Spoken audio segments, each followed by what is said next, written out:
Now, here is something that we need to keep a very close eye on, and that is barriers to imposing car-free streets are being lifted following a government decision to enable key workers to walk or cycle more safely. Normally, councils in England that want to close streets to cars must follow procedures that can take weeks to implement. But ministers say councils can now cut red tape governing temporary road closures. And Transport for London is looking at the major roads that it controls to see where pavements could be enlarged temporarily during the crisis. Some local authorities, including Hackney Council, have commissioned feasibility studies on relocating space from cars to cyclists and plan to vote on a list of potential filtered streets. Stephen Edwards, the policy director of Living Streets, a charity that promotes active travel, said COVID-19 had underlined the lack of space given to pedestrians compared with a car. He said banning cars from certain roads can help thin out overcrowded pavements that make our daily exercise easier and safer. A letter from the Department of Transport to councils in England says this is temporary guidance and will be withdrawn once conditions allow.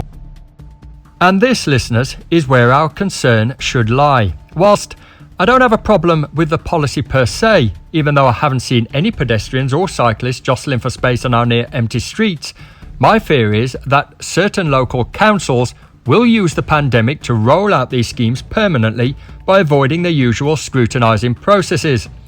Recognising that the public is more willing to accept government power grabs in times of crisis, autocratic councillors could see the coronavirus as an opportunity to not only censor criticism, but also undermine checks and balances on their power.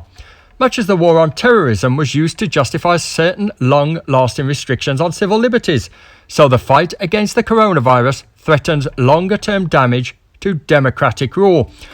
And my concern was emphasised somewhat in a tweet from Sam Hall. Now, Sam Hall is from the Conservative Environment Network, and he remarked, "This is a great idea.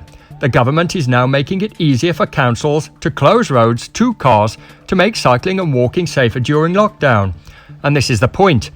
Councils should be able to keep road closures in place afterwards too, provided they are popular." Now, let's exercise a little intellectual honesty here. This isn't a question about popular schemes being rolled out, is it? It's about who deems these schemes to be popular. And I've got to say, and I know I'm not alone in this, but the very idea of it really winds me up. These are unprecedented times, aren't they? And everywhere you look, people are scared. Many wish to be led to safety.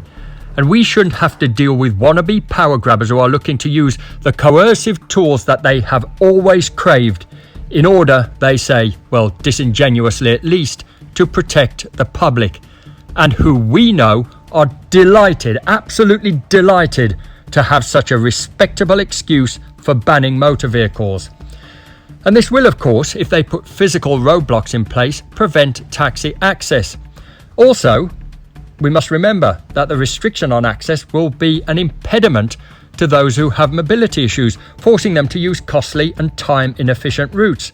Remember, these schemes will be decided on by people who have never used these roads. As if disingenuous consultations weren't bad enough, and both Tottenham Court Road and the Wapping High Street bus gate are cases in point. The fact is, no one should be in favour of unscrupulous autocrats exploiting the pandemic to grab power at the expense of people they claim to represent, kissing goodbye to the shriveled democracy that we still possess. We've got to remember this: there will be no lockdown exit from abusive local authority control. London Taxi Radio for your mobile and the internet.